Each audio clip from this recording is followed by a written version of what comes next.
Sir, breakup టైంలో అసలు మనం ఏం చేయాలి? బ్రేకప్ అయిన తర్వాత రిలేషన్‌షిప్ స్టార్ట్ చేయొచ్చా? బ్రేకప్ అయినా ఇమ్మీడియట్లీ రిలేషన్‌షిప్ స్టార్ట్ చేయడం అనేది కరెక్ట్ కాదండి. ఎందుకంటే ఒక వ్యక్తి మీద ఇష్టంతోటి నేను రిలేషన్‌కి వెళ్ళటం వేరు. ఒక వ్యక్తిని మర్చిపోవడానికి ఇంకో వ్యక్తి దగ్గరికి వెళ్ళడం వేరు. హ్మ్. 2 చాలా different. The second thing which I told you like ఒకళ్ళని మర్చిపోవడానికి ఇంకోళ్ళ దగ్గరికి నేను వెళ్తున్నాను అని అనుకోండి.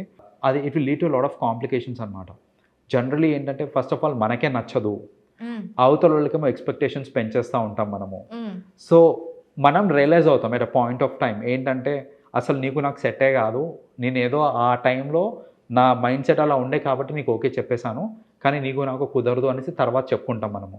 అలా చెప్పుకోవడం వల్ల ఏంటంటే, ఆబ్వియస్లీ ఇంకో breakup it's a second breakup. ఫస్ట్‌దే ఇంకా కంప్లీట్ కాలేదు. ఈలోపు బ్రేకప్‌లో బ్రేకప్ ఇది. సో, ఈ బ్రేకప్‌ని ఎలా యూజ్ చేసుకోవాలంటారు? ఆ క్రూషియల్ టైమ్‌ని. జనరల్‌గా ఈ బ్రేకప్ ఫేజ్‌లో ఎవరైతే ఉంటారో, ఈ డ్యూరేషన్ ఆర్ ఈ టైంని అసలు యాక్చువల్‌గా చెప్పాలంటే చాలా బాగా యూజ్ చేసుకోవచ్చు. ఒకటేంటంటే పద్దాక ఏడ్చి నాకు బ్రేకప్ అయిపోయిందని 100 మందికి చెప్పుకొని, మన హెల్త్ పాడు చేసుకోవడము. బికాస్ ఈ మెంటల్ హెల్త్ పోతుంది.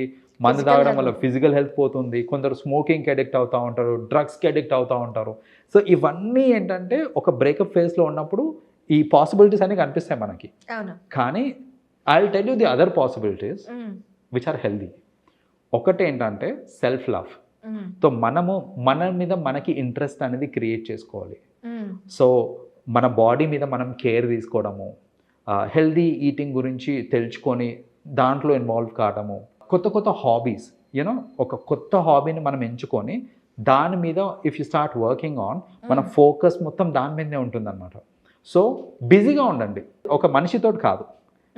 Instead of being busy with another person, ఈ బ్రేకప్ ఫేజ్‌లో if you are busy with these activities like okay. హెల్త్‌కి సంబంధించి కానివ్వండి, సెల్ఫ్ గ్రూమింగ్ కానివ్వండి, ఇలాంటివన్నీ ఒక కొత్త హాబీ గానీ, వీటిలలో మీరు బిజీగా ఉన్నారు అని అంటే గనక, ఇది మీకు ఫ్యూచర్‌కి కూడా హెల్ప్ అవుతుంది.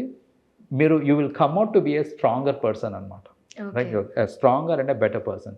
సో, ఈ బ్రేకప్ ఫేజ్‌ని కరెక్ట్‌గా యూజ్ చేసుకోవాలంటే ఇన్‌ఫాక్ట్ చెప్పాలంటే ఇట్స్ ఎ బ్లెస్సింగ్.